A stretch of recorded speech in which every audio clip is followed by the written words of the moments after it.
Welcome na naman sa isang episode ng Pinoy Toy Story, and today mag-unbox na naman tayo at syempre i-unbox natin itong pinaghahanap ng maraming collectors, ang Formula 1 set. Yan, Formula 1 race cars. Ayan no, na nilabas noong 2024.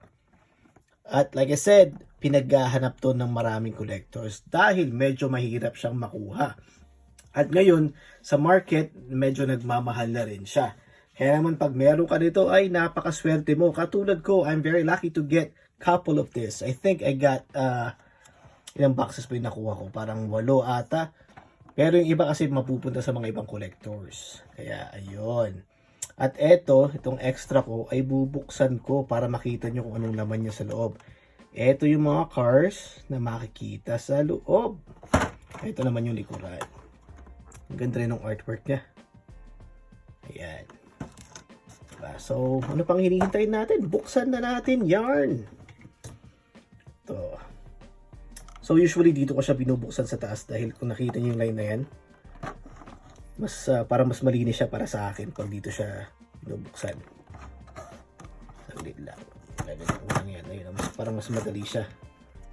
Dahil pwede mo siyang ibalik, tanggalin. Ayan. It's not messy. Ayun o, ganyan lang siya.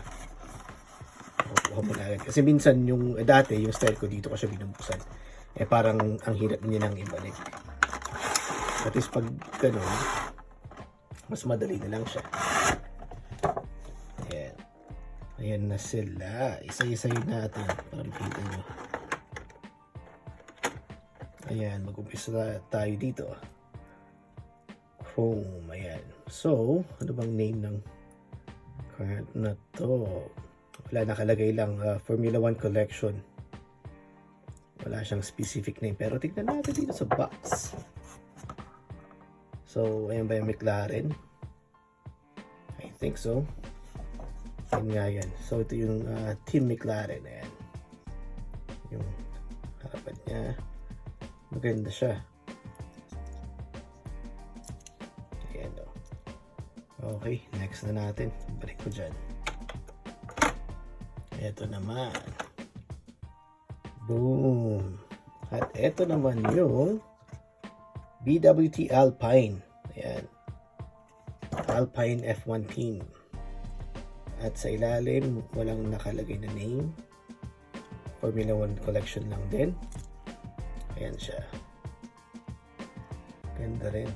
Cool. Team Alpine. At ito na. Boom. Kita naman agad sa logo, di ba? Red Bull, Visa. So, ayan siya. Team Red Bull na Visa din. So, ayan. Ayan. Kung itatanong nyo kung alam ko ba lahat tong mga to, the answer is no, actually, because I don't really watch F1. Paminsan-minsan nanonood ako. Pag nasa work ako, tapos naghahanap kami na papanoorin. Minsan nakikita namin to at pinapanood namin to. Pero hindi talaga ako sobrang fanatic ng F1. Cool siyang panoorin, maganda siya. At yeah, sa ibang bansa, sobrang marami ang nanonood ng F1. So ano yun nakuha ko dito na nakita? Ayan. Kick. F1 team. And last, ayan o, MoneyGram. Ayan. Ako, nakita niyo parang blurred, pero ayan. Ang team yan, ito naman siya. MoneyGram F1 team. Ayan. Ayos din to.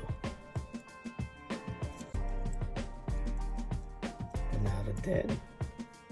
At hindi lang yan, syempre may papakita pa ako. Ito naman yung mga naka individually packed. Ayan, may sarili isang card. Alam nyo na itong mga to, diba? Ito yung Red Bull. Ito yung wala rin pangalan sa ilalim. Ito yung kauna-unang lumabas na pinagkaguluhan ng lahat na until now medyo pricey pa rin to. Ayan, lagyan natin dyan. At ito naman yung isa pa. Boom. Nakalimutan ko lang kung anong team to. Ayan. at hindi ko sila kompleto dahil I'm still missing one more release. Yung Petronas ata yun yung wala pa ako. Medyo nahirapan ako hanapin siya dahil hindi pa siya dumating dito sa area namin. Pero itong mga to parang very common na lang itong mga to. Ito medyo mabibili mo na lang to ngayon ng nasa 100 to 120 pesos. Minsan makakachamba ka. So ayan. So itong mga to, i-keep ko muna for now dahil cool nga sila, di ba? I'm not a big F1 fan pero ayan, maganda siyang tignan tapos hype siya at the moment kaya naman magandang i-keep muna siya. And maganda rin na pang display talaga, di ba? Pang diorama.